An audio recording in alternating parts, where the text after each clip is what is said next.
ഈ ദിവ്യകാരണത്തിലേക്ക് നോക്കി പ്രാർത്ഥിക്കാം. എനിക്കും നിനക്കും വേണ്ടി കാൽവരിയുടെ നെറുകയിൽ സ്വന്തം ജീവൻ ബലിയായി തന്ന കർത്താവ് ഈ അൾത്താരയിലുണ്ട്. നിന്റെ മനസ്സ് വല്ലാതെ ഭാരപ്പെടുന്നുണ്ടോ? നിന്റെ മനസ്സ് വല്ലാതെ ഭയപ്പെടുന്നുണ്ടോ?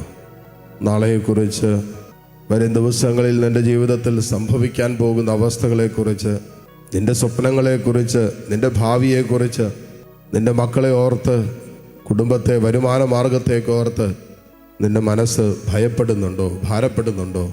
അവസ്ഥകളിലേക്കെല്ലാം കർത്താവേ നിന്റെ കരുണ വർഷിക്കണമേ എന്ന് പ്രാർത്ഥിക്കും. സങ്കീർത്തനം 124 ദാവീദ് പറയുന്നൊരു കാര്യമുണ്ട്. ഇസ്രായേൽ പറയട്ടെ, കർത്താവ് നമ്മുടെ പക്ഷത്തില്ലായിരുന്നെങ്കിൽ, ജനങ്ങൾ നമുക്കെതിരെ ഉണർന്നപ്പോൾ കർത്താവ് നമ്മോട് കൂടെയില്ലായിരുന്നെങ്കിൽ, അവരുടെ കോപം നമുക്കെതിരെ ജ്വലിച്ചപ്പോൾ അവർ നമ്മെ ജീവനോടെ വിഴുങ്ങിക്കളയുമായിരുന്നു.